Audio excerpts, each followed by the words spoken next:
Ok. Bonjour, bonjour tout le monde. Alors, je suis en direct. Facebook m'annonce que je suis en direct. Désolée pour ces quelques minutes de retard dû à un problème technique et une non-maîtrise du direct sur Facebook. Je suis Laurence Baranski et j'ai le plaisir de vous parler pendant 1 heure jusqu'à 20 heures à l'occasion de la sortie de mon prochain livre chez Libre de lire. Et le prochain livre, voilà, je vous le montre. Le rêve de Réto. Le rêve de Réto que je publie. Alors je suis émue pour plusieurs raisons. D'abord parce que c'est un direct, que c'est la première fois que je fais un live sur Facebook. Merci infiniment d'être là. Je ne sais pas combien vous êtes et je vous vois pas. C'est voilà, donc je me vois moi.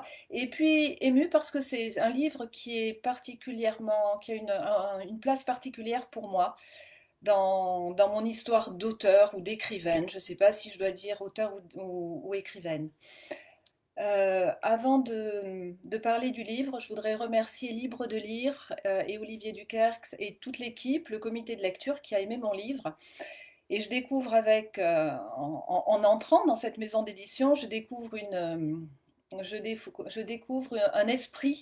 un esprit d'accompagnement des auteurs qui est très touchant. Et je découvre aussi à travers les lives qui ont commencé, puisqu'il y a 2 lives par semaine, des auteurs qui m'épatent. Il y a eu Olivier, alors Olivier bien sûr qui a commencé les lives, Lorenzo, Cédric, Yves, qui présentent leurs livres et je suis assez épatée d'entrer dans cette famille d'auteurs. Donc merci, merci beaucoup à vous de m'accueillir dans cette famille.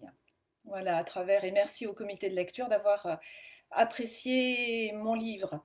Je disais que Le rêve de Réto était un livre particulier pour moi et c'est vrai que j'ai écrit ces dernières années, ces 20 dernières années, j'ai écrit à peu près une dizaine ou une douzaine de livres, ça dépend comment je compte. Certains étaient des ouvrages collectifs que j'ai coordonnés, d'autres étaient des ouvrages écrits, alors je ne sais pas si je dois dire à 2 mains ou à 4 mains, non à 4 mains, puisque j'avais des co-auteurs avec moi, et d'autres que j'ai écrits toute seule sur le thème qui est mon thème, qui est mon sujet, qui est le thème du changement, de l'accompagnement du changement, de la conduite du changement. Mon registre, c'est plutôt la sociologie, la psychosociologie et la spiritualité, de plus en plus la spiritualité, puisque mes derniers livres parlaient de spiritualité. Mais je n'étais pas du tout dans la catégorie roman, je suis dans la catégorie plutôt essai. Alors, bonsoir Sylvie, merci d'être là. Une voilà, dans la catégorie essai. Et en fait, Le rêve de Réto est mon premier roman. Voilà, donc d'où mon émotion aussi de présenter un premier roman. Et c'est pour ça que je ne sais pas si je dois me définir comme auteur ou écrivaine, parce que quand on écrit des essais, je suis pas bien, je sais pas bien ce qu'on est, euh, sûrement. Mais quand on écrit des romans, en revanche, je trouve qu'on devient auteur et écrivaine. Et voilà, mon admiration pour les auteurs qui écrivent des histoires. Ce roman, je l'ai écrit, j'ai dit que ces 20 dernières années, j'avais écrit, je vais vous parler un peu de moi, un peu du livre, après je répondrai à vos questions. Ce roman, je l'ai écrit il y a exactement 20 ans. Donc du coup, je l'ai écrit il y a 20 ans et pendant 20 ans, j'ai cherché un éditeur pour Le rêve de Réto. Et j'ai pas trouvé, alors j'ai eu des retours positifs, parfois enthousiastes, mais aucun éditeur n'a voulu sauter le pas. Et c'est pendant le confinement, et je vais citer son nom parce que merci Alain Pénoël qui m'a dit, mais tu devrais l'envoyer chez Libre de lire. J'ai l'impression que ton roman pourra y être bien et voilà, et effectivement, bah, ça s'est bien passé. Voilà, donc c'est un roman qui a attendu chez moi pendant 20 ans pour naître au monde d'une certaine manière. Il n'a pas attendu que chez moi dans un tiroir en fait. Il a attendu chez moi en moi, puisque c'est un roman qui est un roman personnel, directement lié à mon histoire personnelle. Je ne vais pas tout dire maintenant, je vais dire après. Je vais dire après s'il y a des questions. Bonsoir Guy, merci d'être là. Bonsoir Mylène. Euh, alors, Le rêve de Réto, c'est quoi? Olivier Ducard dit que c'est un roman de science-fiction feel good. Alors, je connaissais pas cette expression, je suis pas trop.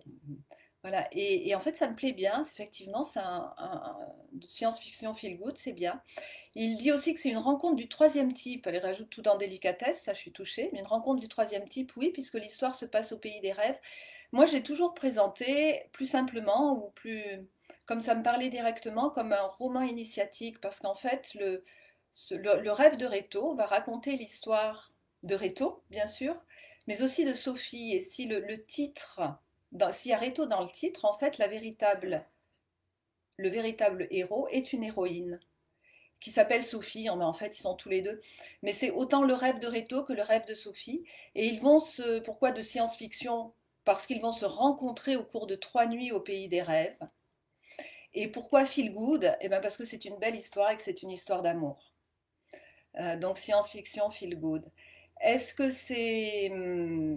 voilà, mais alors, ça va pas être que leur histoire à eux, en fait, c'est un voyage initiatique qui va permettre à Sophie de recevoir un certain nombre d'enseignements. En fait, elle va voir la Terre de plus haut, elle va voir puisqu'on est au pays des rêves, donc au pays des rêves, on peut tout faire. Et du pays des rêves, elle va voir la Terre, la planète de plus haut, et elle va comprendre beaucoup de choses. Beaucoup de choses sur quoi? Elle va comprendre beaucoup de choses sur la Terre elle-même, elle va comprendre beaucoup de choses sur l'humanité, elle va comprendre beaucoup de choses sur les humains, sur ce qui met les humains en mouvement. Elle va comprendre beaucoup de choses sur le cœur aussi, l'importance de l'énergie du cœur. Et elle va comprendre comment peut-être, l'humanité pourrait réussir ce qu'elle percevra être comme un saut quantique qui lui permettrait de grandir à elle-même, qui permettrait à l'humanité de grandir à elle-même. Je ne vais pas tout raconter, mais en fait, quand je reprends l'histoire du rêve de Réto, je me dis que c'était peut-être normal qu'il y a 20 ans, quand j'ai écrit le livre, il n'ait pas trouvé d'éditeur, parce qu'en fait, il résonne aujourd'hui complètement avec l'actualité d'aujourd'hui, et j'en suis même étonnée moi-même. C'est un peu l'histoire de l'humanité d'aujourd'hui que Sophie et Réto, parce qu'ils sont bien tous les deux, que Sophie et Réto vont voir de plus haut. Voilà, alors je regarde si j'ai des questions et je n'ai pas de questions, mais peut-être que j'en ai. Permettez-moi de. Ah oui, j'avais pas vu. Merci Sylvie. Bonjour. Bonjour, bonsoir Sylvie, Gilles, Geneviève, Louis.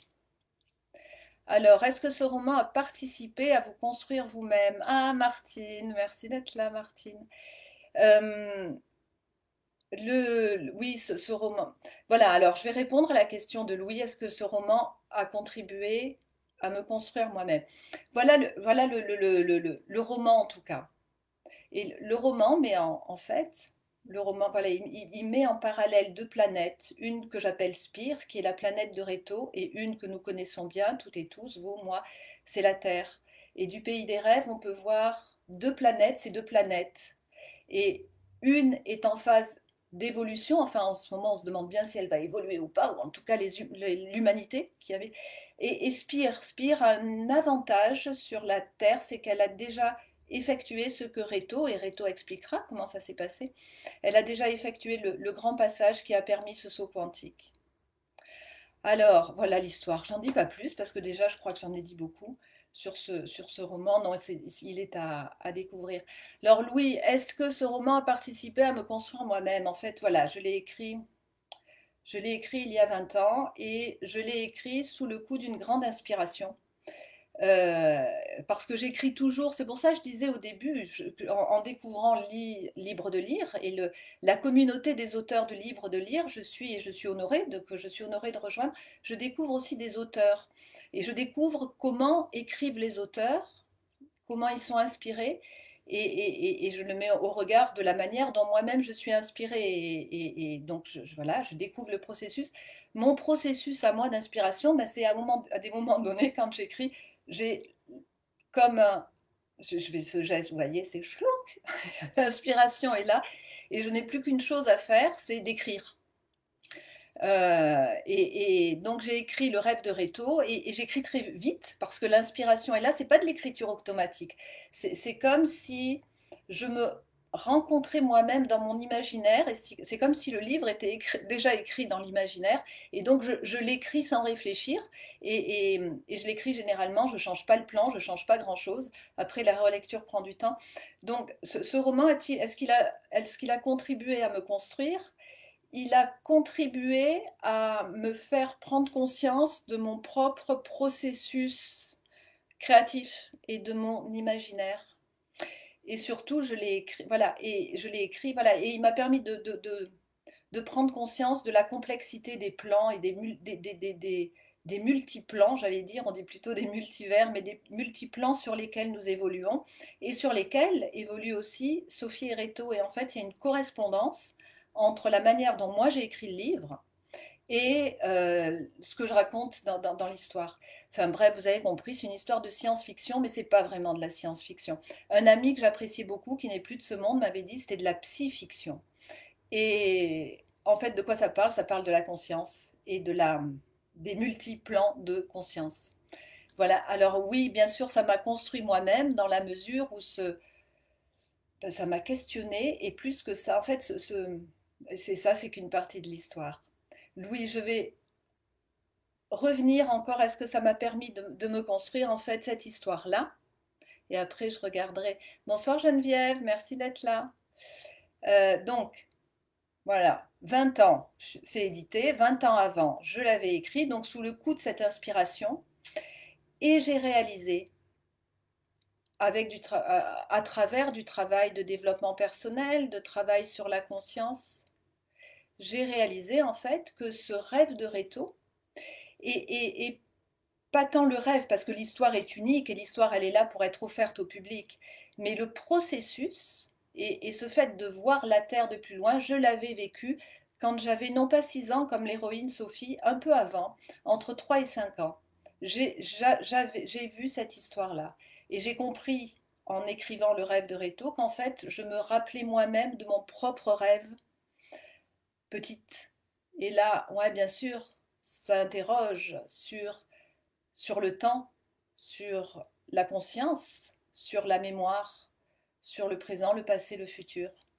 Donc bien sûr, voilà, ce livre, il porte tout ça de moi et il dit quelque part des choses de cet ordre-là. Je vais regarder les questions.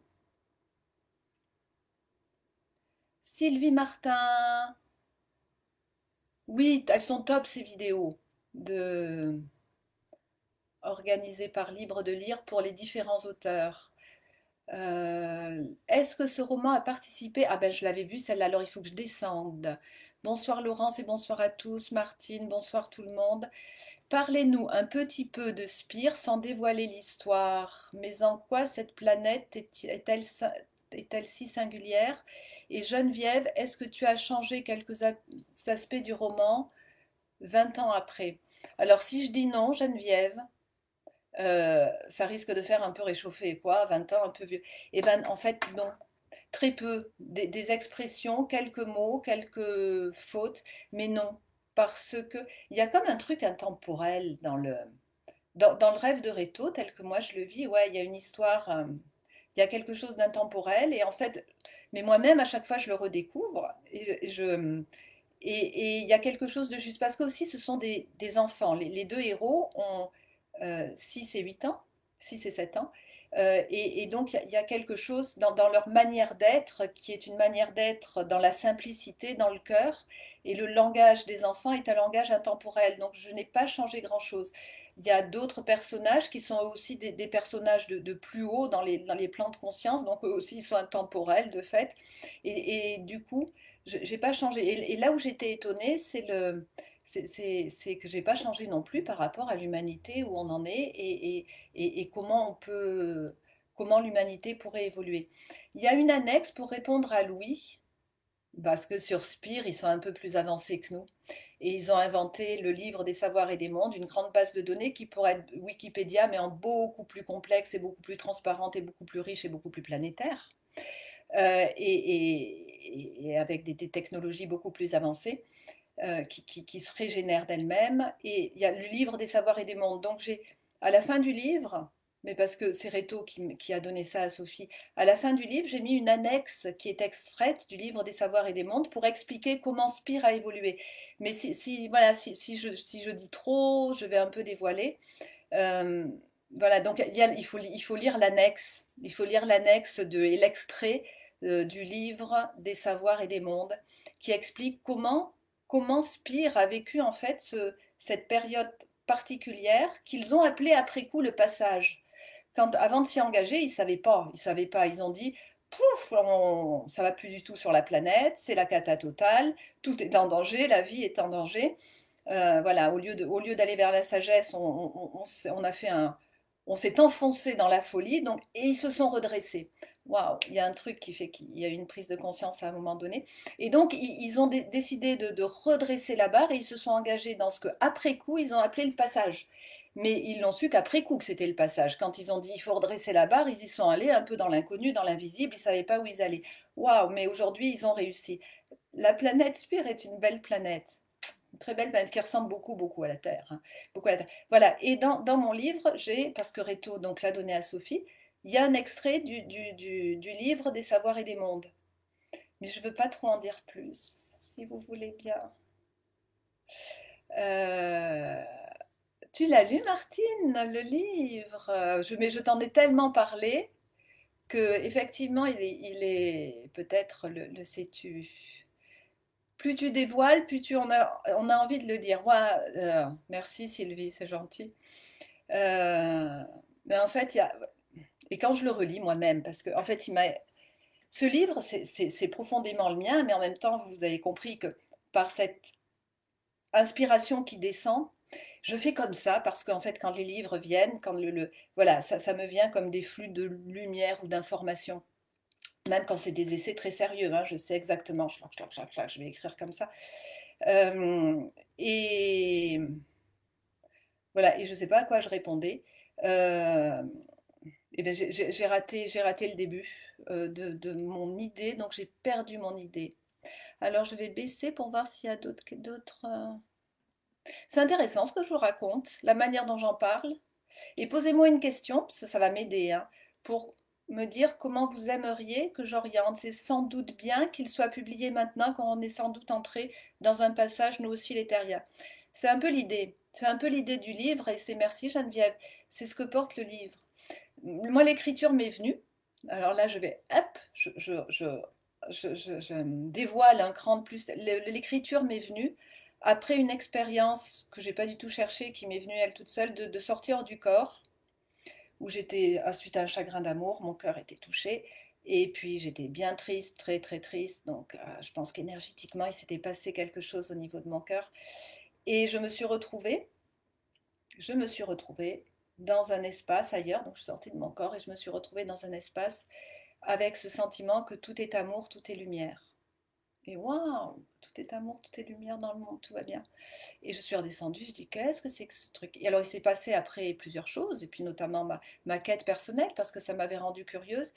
Mais ce qui s'est surtout passé, c'est qu'à partir de là, je me suis mise à écrire. Le goût de l'écriture et ce mode d'inspiration est venu après cette expansion de conscience. Et oui, les livres que j'écris sont des livres qui sont une invitation à entrer dans ces espaces où tout est amour, où tout est lumière. Ces espaces auxquels ils ont accédé sur Spire. Sur Spire, ils ont compris ça. En fait, le passage, c'est quoi? Le passage, c'est juste un passage vibratoire. En fait, on bouge pas. Quand on passe, on bouge pas. Mais en revanche, il se passe quelque chose qui fait que tout s'agrandit et tout change. Il y a un passage. On peut le faire tout seul. Et ce qu'on a, l'aventure qui serait sympa de tenter, qu'ils ont réussi sur Terre et qu'on pourrait tenter sur la Terre, c'est de s'aventurer collectivement dans ce passage pour ensemble euh, augmenter ces vibrations qui sont ces vibrations de conscience, ces vibrations de lumière et ces vibrations de cœur. C'est ça l'histoire. Donc oui, il y a une... merci Olivier de Libre de Lire, directeur de Libre de Lire, d'avoir accueilli et d'accueillir le rêve de Reto. Je vous le remontre. Je vous le remontre.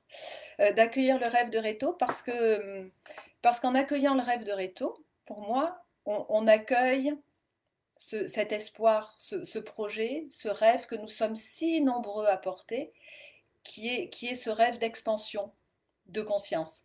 Et l'expansion de conscience, c'est quoi? C'est pas que l'expansion de conscience, c'est une histoire de bienveillance, c'est une histoire de coopération, c'est une histoire d'ouverture du cœur, c'est une histoire d'imaginaire aussi. C'est être capable d'imaginer ensemble autrement la vie sur Terre. Alors c'est pas gagné, hein, je vous l'accorde, avec ce qui se passe, c'est pas gagné, mais c'est possible. C'est pas gagné, c'est faux. Parce que les forces de, enfin, voilà, si on est connecté, la lumière est bien présente et tout est là pour qu'on réussisse ce passage et cette aventure vers plus de conscience et plus de lumière. Merci Mylène de penser que c'est intéressant. Oh que oui, ta façon d'écrire m'interpelle et me correspond. Beaucoup de points communs, j'en suis ravie Sylvie. Yves, merci d'être là à mon live. Le tien est passé. Il était très intéressant, passionnant. Vanessa, bonsoir. Alors, je n'ai pas de questions, je crois. Euh, qu'est-ce que qu'est-ce que je peux vous raconter d'autre? Qu'est-ce que je peux vous raconter d'autre à part ça? Si vous me posez pas de questions, désolée, je suis en retard, mais c'est pas grave du tout. Ouais, eh ben, je vais vous parler de je ne sais pas quoi. Je vais continuer à vous parler du rêve de Réto. Posez-moi une question. Tu te débrouilles mieux que moi, bravo. Ben oui, mais alors Yves, pose-moi une question, ça va m'aider car je n'ai pas de questions. Je ne suis pas bien sûre de me débrouiller mieux que toi. Que voulez-vous transmettre à vos lecteurs? Merci Louis. Une voie à suivre. Ce que je veux transmettre à mes lecteurs,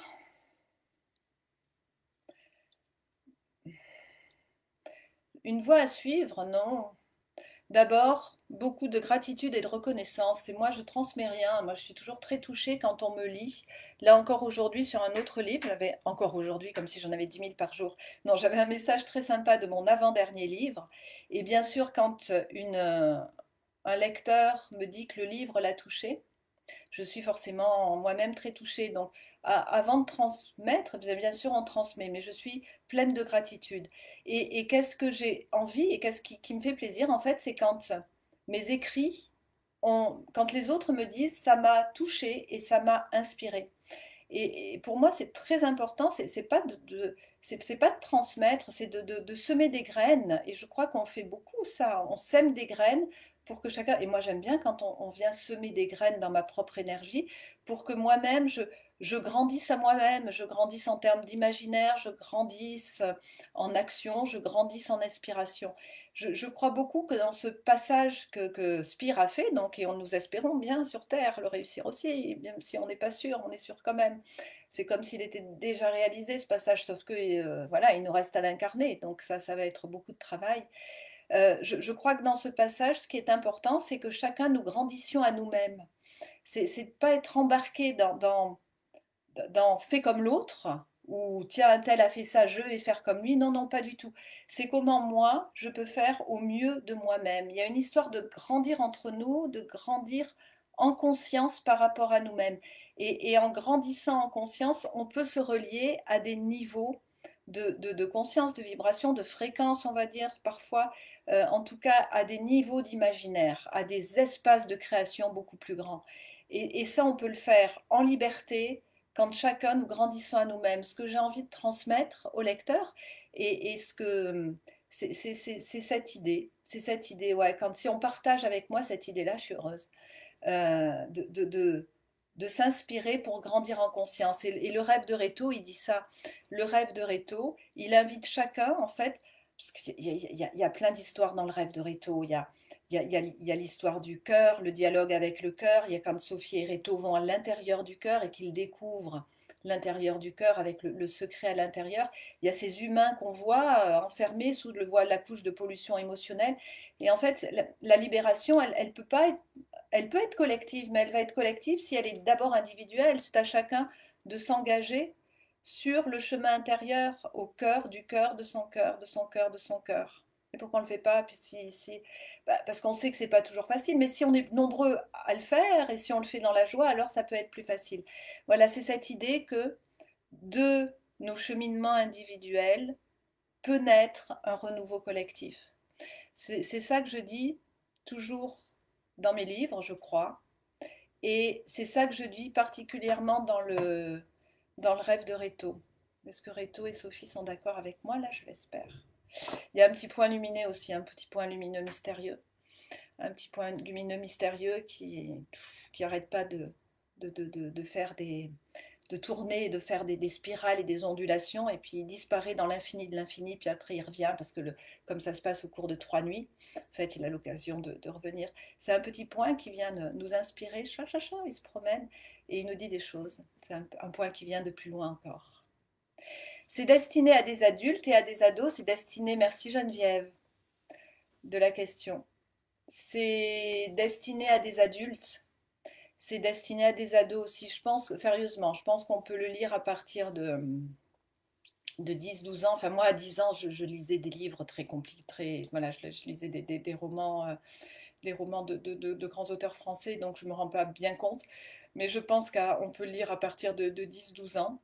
C'est destiné, quelque part, c'est intemporel, c'est de 7 à 107 ans, de 7 ans à 107 ans. Si on est touché par cette énergie-là, c'est l'énergie du cœur. L'énergie du cœur n'a pas d'âge. L'énergie du cœur n'a pas d'âge.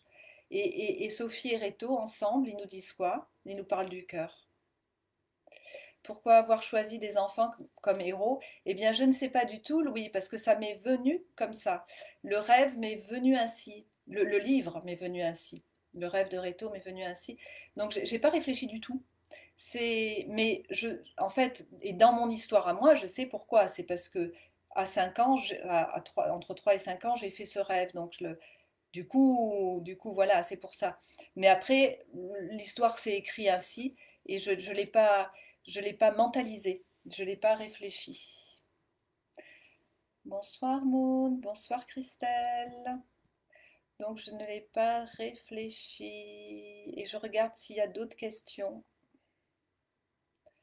Non, je n'ai pas d'autres questions. Alors, de quoi je pourrais vous parler? De quoi je vous parler si vous ne me posez pas de questions? De pourquoi lire le rêve de Reto? Alors qu'est-ce que... euh, Et oui, c'est ça, c'est l'ouverture du cœur, c'est un rêve pour l'humanité. Merci Louis de m'aider. Vibration quantique, ne serait-ce pas une initiation au grand tout dans lequel nous sommes? Sophie, Sylvie, merci Sylvie, au cœur destiné, au cœur des grands, des petits qui veulent découvrir leur joie, être pouvoir magique au cœur, c'est mon ressenti. Euh, c'est une histoire de vibration, mais en fait c'est la caverne de Platon, c'est l'histoire de la caverne de Platon. C'est, on est nombreux hein, à penser ça, à écrire, ou à dire, ou à lire, ou à vibrer. On se rend bien compte en ce moment que nous sommes dans la caverne de Platon. Et ce qui se passe, c'est que les murs de la caverne de Platon sont en train de... On est en train de se cogner la tête dessus. Et nous nous rendons compte que nous vivons dans un monde d'illusions, en tout cas que voilà, la réalité est curieuse et que la réalité est certainement différente que ce qu'on a cru. Alors on le voit avec ce qui se passe dans l'actualité, ce qui se passe, voilà, je ne viens pas là-dessus, mais on le sent aussi, il y a deux autres raisons pour lesquelles on sent bien que les murs de la caverne de Platon, ils sont en train de se fissurer. Vous connaissez bien sûr hein, le mythe de la caverne de Platon. Platon imaginait les humains enfermés dans la caverne, prenant les ombres pour la réalité. En fait, ce qu'ils prennent pour la lumière, c'est un feu, et ils sont enfermés. Mais on peut sortir de la grotte, de la caverne de Platon, mais dès qu'un humain sort de la caverne de Platon, il va à la lumière et dit après à ses contemporains, mais vous savez, il y a une autre lumière que cette lumière artificielle, et il y a un autre monde que le monde des ombres, c'est le monde de dehors quand on va à la lumière. Quand un humain fait ça, Platon disait, il ne faut pas qu'il le dise trop parce que ses contemporains ne vont pas aimer qu'on déstabilise leur quotidien. Et s'il insiste trop, on va même pouvoir aller jusqu'à le tuer. Ils vont pouvoir parce que aujourd'hui on parle de dissonance cognitive, c'est tellement insupportable qu'ils ne vont pas supporter. Ils préféreront leur confort illusoire à quelque chose qui est de l'ordre de la lumière. Le premier qui dit la vérité, il doit être exécuté. Voilà. Et Platon disait les humains préfèrent être enchaînés. Mais en ce moment, cette caverne, elle est en train d'abord, on la voit, voilà, la matrice d'actualité, on l'a vraiment. Et puis, il y a deux choses qui se passent. Il y a de plus en plus de personnes qui, en travaillant sur elles et en travaillant depuis leur cœur, ben, s'aperçoivent bien que cette matrice, il est en fait possible de la traverser. Dans le rêve de Réto, cette matrice, je l'appelle le voile de pollution émotionnelle. Donc les humains, ouais, ben c'est le cheminement personnel, le cheminement spirituel, spirituel au sens de esprit, souffle, le souffle de la vie. Et voilà, de plus en plus de personnes partout sur la planète font cette expérience d'expansion d'elles-mêmes et se rendent bien compte que la réalité est beaucoup plus complexe que ce qu'on nous raconte, ce qu'on nous a raconté dans nos sociétés occidentales depuis qu'on est petit, et qu'elle est bien plus large et que nos pouvoirs d'humains sont bien plus grands qu'on aurait pu le croire dans une société très matérialiste, consumériste et rationnelle. Et en fait, voilà, donc de plus en plus, on est de plus en plus nombreux à vivre cette expérience-là et à sortir de la caverne de Platon. Jusqu'à il y a peu de temps, moi il y a 20 ans, je ne pouvais pas parler de spiritualité dans mon monde professionnel, c'était tabou. C'est en train de changer, on peut parler de cette ouverture. Alors j'aime pas trop le mot spirituel, je préfère dire holistique, mais voilà, on peut parler. Et ça, c'est le premier levier qui fait que ça change. Et le deuxième levier, c'est le levier scientifique. Les scientifiques sont en train de nous dire que ouais, la conscience est bien plus vaste que euh, que ce qu'on en a cru jusqu'à maintenant, et que si on a cru que c'était le cerveau qui produisait la conscience, on se rend compte aujourd'hui, c'est ce qu'on appelle le courant scientifique post-matérialiste, non, la conscience est première. Donc on arrive à une véritable révolution euh, épistémologique, je crois qu'on dit, une incroyable révolution scientifique où des scientifiques très sérieux, souvent parce que, parfois, pas souvent, parfois parce qu'eux-mêmes ont vécu des NDE ou des expériences de sortie de corps ou de coma, de conscience en état de coma, se rendent bien compte, pas que, hein, ils étudient aussi la télépathie, se rendent bien compte que la conscience est première. Et quand on réalise que notre conscience est première, à ce moment-là, on inverse la situation. Et la caverne, et on a envie de faire sortir les humains de la caverne en leur disant sortez, allez à la lumière. Euh, voilà, donc on a ce phénomène aujourd'hui, on assiste à ça. Le rêve de Réto, il raconte ça en fait. Hein, le rêve de Réto, il, il, il dit cette histoire-là. Il dit de comment aujourd'hui nous pourrions ensemble nous autoriser à sortir de la caverne. Seul, on peut le faire. Il y a plein de personnes qui ont compris et qui sont sorties de la caverne pour elles-mêmes. Mais après, la vie sociale, ben, il faut revenir dans la caverne parce que la vie sociale, elle se passe à l'intérieur de la caverne. Là, l'opportunité qui nous est donnée, aujourd'hui je crois, après je vais prendre les questions, l'opportunité qui nous est donnée, c'est de collectivement sortir de la caverne pour voir comment nous pouvons faire ensemble sur la Terre depuis l'extérieur de la caverne. Voilà, le fait que les scientifiques parlent du temps, ils nous disent le temps n'existe pas, je pense à Philippe Guillemot, le temps est un espace, et en fait, il n'y a pas de passé, de présent, de futur. Mais si, il y a un passé, oui, oui, dans la caverne il y a un passé, un présent, un futur. Pas à l'extérieur de la caverne. Ils disent ça. Ils disent nos pensées, nos émotions, elle apprend ça, Sophie, ça fait partie de son enseignement. Nos pensées, nos émotions conditionnent nos créations, conditionnent le réel. Quand on dit qu'on est les créateurs du réel, c'est pas juste une vue de l'esprit ou une idée poétique, c'est que véritablement, dans les fréquences vibratoires, nous créons des lignes temporelles, nous créons ce qui va s'incarner et se densifier par la suite. C'est pas moi qui le dis, c'est pas que les traditions de sagesse depuis la nuit des temps, ce sont des scientifiques aujourd'hui. Voilà, donc l'enjeu, c'est de comment faire pour toutes ces nouvelles connaissances, tous ces nouveaux savoirs, véritablement les reconnaître, les accepter avec humilité, et les transformer pour en faire quelque chose ensemble. Et avec humilité. Alors bien sûr, il y a nos certitudes qui nous bloquent, il y a le refus, il y a... Et je m'arrête de parler. Hein. Platon, je lis.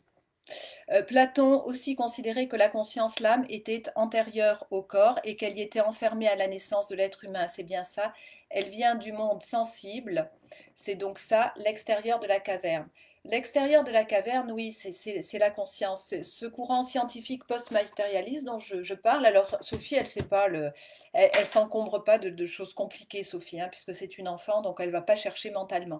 Ça, c'est moi qui rajoute le courant post-matérialiste. Oui, dit que la conscience est première. C'est-à-dire qu'il y a la conscience, La conscience est créatrice de la matière et donc nous nous incarnons. Elle est créatrice de qui nous sommes physiquement et au moment de la mort, on change d'état et la conscience revient dans l'espace de conscience. Donc la conscience et l'espace de conscience sont premiers, c'est ça l'histoire. Mais ça, c'est en fait, c'est l'histoire de l'humanité. C'est la connaissance depuis le début de l'humanité. C'est cette connaissance qui, par moment, est sortie, par moment a été cachée, par moment est ressortie, par moment a été cachée.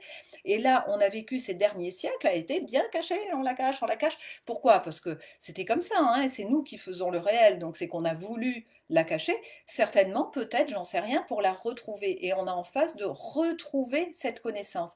L'extérieur de la caverne de Platon, ce n'est pas que la conscience, même si tout est conscience au-delà de la caverne, c'est aussi une espèce de monde vibratoire fréquentiel éthérique qu'on va appeler, et là Olivier connaît bien, je vous conseille de lire Odyssée d'Olivier Duquerre, qui est passionnant, et quelque part, je vais le dire après. En tout cas, c'est les multivers. Et on rentre dans des univers qui sont des univers, et à l'infini. Et au lieu d'être dans la caverne, vous comprenez, c'est parce qu'il n'y a pas beaucoup, donc on est dans des phénomènes de rareté, puis il y a de jeux, ce qu'on appelle les jeux finis. Dès qu'on sort de la caverne, on est dans des logiques infinies, on est dans des logiques d'abondance. Parce que tout existe en abondance, y compris l'énergie libre, comme disait Nikola Tesla. Mais c'est une petite parenthèse. Mais voilà, on rentre dans des mondes subtils et c'est juste, je traverse au-delà de mon mental, je traverse le mental et c'est pas que le mental, c'est la couche de pollution émotionnelle parce que c'est nous qui nous empêchons, à travers la couche de pollution émotionnelle, on s'enferme, on crée nous-mêmes la caverne quand on dit qu'on est les créateurs. Mais oui, c'est ça, on a créé la caverne à travers la densification de nos émotions lourdes. Et on ne pourra en sortir que si chacun, on s'allège et on allège pour créer des failles et qui progressivement vont de plus en plus s'ouvrir. Et la lumière descend directement. La lumière, c'est quoi? Ben, c'est juste qu'au-delà de la caverne, c'est plus lumineux que dans la caverne, quoi. Et curieusement, il y a une histoire, parce que le rêve de Rétaux, là je vous raconte le rêve de Rétaux, mais depuis la grande, hein. Euh, il y a une histoire d'amour, ouais, d'amour. Dans la caverne, on fait plus la guerre que l'amour. Parler d'amour dans la caverne, c'est pas, ça fait pas sérieux. Au-delà de la caverne, on parle d'amour. Et pourquoi on parle d'amour? Parce qu'il semblerait bien que l'amour soit une force de reliance et une force de mise en mouvement, tout comme dans la caverne, c'est la gravitation qui est la force qui nous permet de nous densifier. Les deux sont complémentaires. Voilà, donc c'est un espace d'amour. C'est un beau livre lumineux aux couleurs de l'arc-en-ciel. Merci Alain de penser ça. Sophie passe son temps à tisser sa vie. Elle tisse sa vie aux couleurs de l'arc-en-ciel. Je vais juste vous lire la fin, parce que ça c'est court. Et après, je prendrai vos questions. Non, mais vous avez compris que je l'aime. Louis me demandait si ce livre avait construit ma vie. Je dirais plutôt que ce livre est ma vie. Mais si je le dis comme ça, c'est oh, lisez ma vie. Non, ne lisez pas ma vie. Mais partageons ce que chacun nous avons perçu, compris de la connaissance, de la vie et de ce mystère qu'est la vie qui nous traverse et qui fait que nous sommes en vie et que nous nous parlons. C'est ça, partageons ce que nous avons perçu de la connaissance. Alors, je vous lis. Je parle. Merci de m'écouter. Ça finit comme ça. Elle, c'est Sophie, bien sûr. Elle tissait. Elle tissait inlassablement des fils de lumière aux couleurs de l'arc-en-ciel. Elle tissait ses rêves, elle tissait sa vie. Lui, il cherchait. Il avait déjà fait de très nombreuses découvertes. Chacune d'elles lui avait donné envie d'en savoir plus. Alors, il continuait de chercher.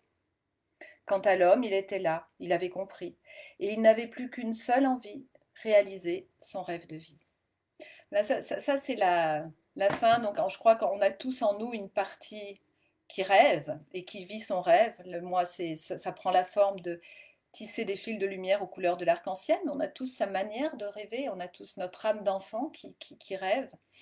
On a tous, là, plus ou moins, cette curiosité de chercher, et ça c'est le pouvoir de la science, et là je vous renvoie à Odyssée, lisez Odyssée, et vous verrez tout ce qu'on peut trouver dans cet univers quand on y va avec cette curiosité de la recherche du cœur, mais aussi de la recherche de la raison et de la science. Puis je suis l'homme, nous sommes tous l'homme avec un grand H. C'est une fois qu'on est incarné, c'est ben, qu'est-ce qu'on vient faire là et quel est notre rêve? Quel est le rêve de notre vie? Quel est le rêve de notre âme?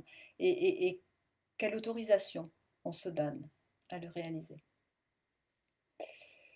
Gérard, Marie de Yolande et humble parmi les humbles, comment peux-tu passer du rêve à la réalité en te servant de tes propres expériences de vie? Et si la réalité était un rêve? Et si le rêve était la réalité? C'est voilà, est-ce qu'on est le rêveur qui rêve qu'on est un papillon, cette idée de, ou est-ce que nous sommes le papillon en train de rêver et qu'un rêveur rêve qu'il est papillon? Où est la réalité? À partir du moment où on inverse la conscience, on ne sait plus bien. Et hop, après, ouais, il y a une histoire de verticalité. Sophie, elle va comprendre comment on garde cette verticalité. Merci Martine pour ton petit bonhomme. Merci pour cette riche explication, Caroline, avec grand plaisir. Vous savez, c'est très curieux de parler à son écran en se voyant soi-même, donc mille merci pour vos commentaires. J'adore beaucoup la phrase du livre avec Sophie, 6 ans pour la fin dans le monde. Voilà. Donc vous avez bien lu, elle dit avec tous les avions du ciel, ce serait possible de leur apporter à manger. C'est émouvant. Et sa maman n'a pas de réponse, oui. Et sa maman va lui dire, mais maman, on ne peut pas le faire, sauver les enfants dans le monde.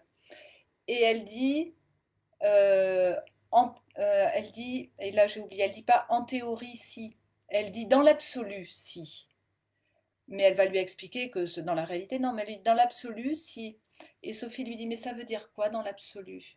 Ça veut dire quoi ces phrases qu'on met et qui nous empêchent de faire ce qu'il est évident de faire, c'est mettre la vie en premier. C'est aimer la vie et sauver la vie et faire grandir la vie. C'est quoi toutes ces idées de grand? Et c'est pour ça que Sophie est une enfant et que Reto est un enfant. Parce que les enfants ont le bon sens de la simplicité et de la reconnaissance du vivant et de la vie.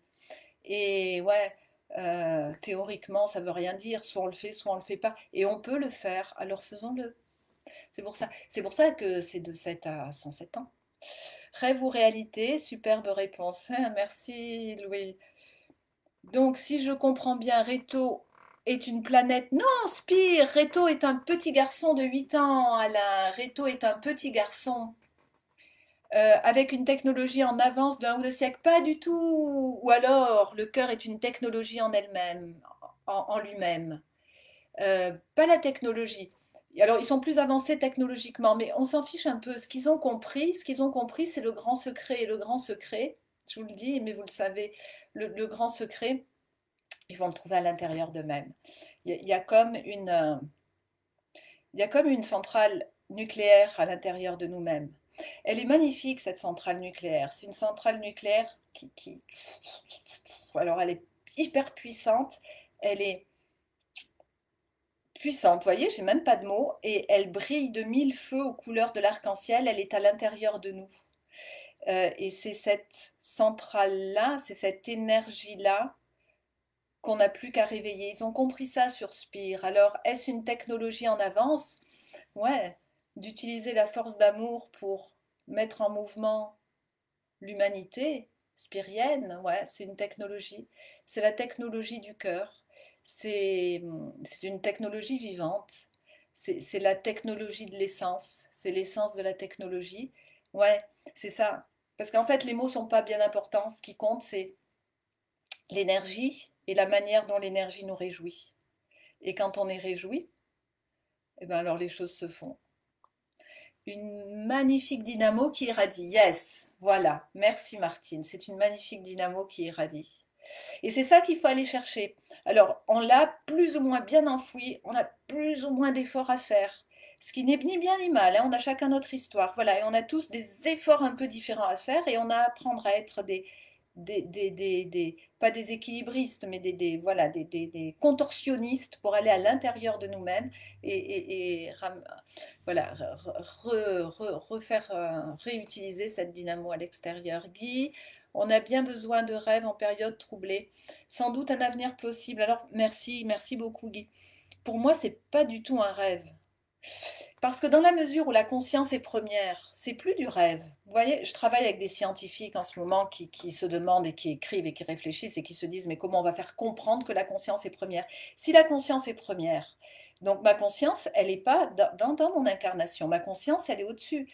Et il suffit que je prenne l'ascenseur, j'aime bien appeler l'ascenseur céleste ou l'ascenseur de lumière, pour me reconnecter aux dimensions les plus élevées de ma conscience créatrice. Et à ce moment-là, je me rends compte que le rêve, il est en bas, il n'est pas en haut. Donc, on, voilà. Donc, excusez-moi, je vois là, dommage, je n'ai pas pu me connecter à 19 heures. J'ai fini par croire que le début était à 20 heures, mais c'est pas grave. Alain, j'ai eu l'occasion de te remercier de m'avoir mis en relation avec Libre de Lire et je te remercie à nouveau. Voilà, donc je ne crois pas que ce soit un rêve. Je crois que je crois qu'on a à comprendre ça et c'est ce que porte le rêve de Réto. Je vous le remontre. C'est ce que porte le rêve de Réto. Le rêve est d'abord la réalité. Ce que nous prenons pour la réalité est le rêve. On a, je crois qu'on a moins besoin de rêve que de véritable réalité. Nous avons besoin de véritable réalité et de nous autoriser la pleine réalité. Et la pleine réalité, waouh, et elle est à l'infini. Nicole, je viens de prendre en route. Donc, ce que je ressens dans ton livre est une relation d'une âme dans un corps humain, l'ouverture du mental vers l'âme. Oui, alors je dirais plutôt, Nicole, que c'est la reliance. C'est la reliance du corps à l'âme. Vous voyez, c'est en fait, mais non, l'histoire, oui, c'est ça, hein, mais c'est faire sauter, transmuter les murs de la caverne de Platon. C'est transmuter dans le rêve de Réto le nuage de pollution émotionnelle. Nos idées lourdes, nos émotions lourdes, nos je ne peux pas, je n'y arriverai pas, je me culpabilise, mais c'est pas possible, mais on ne peut pas, voilà, tous ces dogmes, ces jugements, ces obligations font que nous avons créé nous-mêmes les murs de la caverne. Et le rêve de Réto, il nous dit quoi? Nous sommes les créateurs des murs, mais nous sommes aussi les créateurs qui pouvons nous libérer de ces murs. Laisser traverser, se laisser traverser par l'énergie d'amour et la dynamo s'amorce et se nourrit. Il n'y a plus de haut ou de bas, il y a tout partout. Merci Martine. Merci Martine, c'est cette histoire-là. Et après, il y a tout, parce qu'elle est concrète, hein, Sophie, on le voit à la fin. Il y a l'idée que oui, tout ça se passe sur Terre et qu'une fois que tout ça est conscientisé, aligné, comment on fait ensemble? Et là, il y a l'aventure humaine collective qui commence. C'est ça le passage. C'est l'aventure humaine collective consciente. C'est ce qu'ils ont fait sur Spire. Tout est dans la fibre, tout est dans la fibre que nous sommes et dans la fibre que nous tissons, tous tisserons, c'est ça, tissons ensemble. Merci, merci. Il est 56. Vous me mettez un mot pour me dire comment ce que vous retenez du rêve de Réto et de ce que j'ai dit. Et vous me mettez un mot pour, un peu comme, ça c'est mon métier, j'ai besoin de feedback toujours. Vous me mettez un mot pour me dire ce que vous retenez ou comment ça résonne. Voilà. Et comme il reste quelques minutes, ben, pendant que je lis vos mots s'ils viennent, mais je ne les vois pas. Donc, euh, moi, je vais vous remercier de votre présence. Je ne sais pas combien nous étions. Je ne vois pas grand-chose. En fait, je ne suis pas très douée sur le... Merci beaucoup pour toutes ces belles explications qui donnent envie de lire le livre. C'était un merveilleux échange. Waouh! Vous savez ce qui me touche le plus, Mylène, d'abord, c'est que vous me mettiez un message et puis que vous écriviez que c'est un échange. Parce que moi, j'ai plutôt l'impression d'être dans un monologue. Donc, si vous dites échange, je suis touchée, touchée, touchée parce que ça veut dire que nous sommes reliés. Merci, Mylène. Je sais de quoi tu parles, je suis connectée, mais pas évident d'ouvrir. Oui, merci Nicole. Oui, oui. On est de plus en plus nombreux et il y a un enjeu là, hein. Il y a un enjeu planétaire, il y a un enjeu de lumière, il y a un enjeu de conscience. Mais ma conviction, c'est bien sûr que nous allons faire ça, nous allons le faire. Nous allons entrer dans l'univers des multivers. Nous allons entrer dans l'univers des multivers. Et attention, c'est pas le paradis, hein, parce que cette question de bien-mal, de dualité, on va la retrouver à plein d'endroits. Hein, donc Le fait de faire exploser la caverne de Platon ne nous envoie pas direct au paradis. C'est non, ça élargit notre terrain d'exploration. Nicole, c'est très intéressant. Je sens l'émotion au maximum. Merci Alain, merci Nicole. Le passage, ce sera aussi pour les terriens. Yes. Alain, eh ben Alain, en plus, je sais que tu es un activiste quantique, un activateur, un traceur de route. Merci, oui, vraiment un merveilleux échange avec des vibrations exceptionnelles. Sylvie, un grand merci. Et puis de votre présence et de vos messages. Je sens la lumière et un autre livre serait extraordinaire. Eh ben, merci Alain. Merci, merci. Alors, je sais qu'il y a un petit décalage entre... Olivier m'avait dit, fais attention, j'ai fait attention, pas du tout au décalage. Il y a 20 secondes entre le moment où je parle et vous vous entendez, je crois, hein. Ou en tout cas quelques secondes. Un grand merci à vous. Il est 19h59. Un grand merci. Un grand merci. C'est un beau cadeau pour Noël. C'est un cadeau de reliance. Le rêve de Réto, c'est un livre de reliance. Donc c'est un beau cadeau, voilà. Ou pas, hein, mais voilà, diffusons, diffusons. Le rêve de Réto, c'est un fil qui nous relie. Il y en a tout plein d'autres des fils qui nous relient. Celui-là en est un. Et s'il vibre, et si les fils aux couleurs de l'arc-en-ciel de Sophie relient les humains, j'en serais profondément, profondément heureuse. Et Sophie aussi. Traceur de route, oui. Ben, un grand merci à toi, merci Martine, à bientôt sur dans d'autres espaces. Il est 20h, un grand merci et ben, à bientôt, au moins par livre interposé, puis peut-être par message interposé. Merci, au revoir.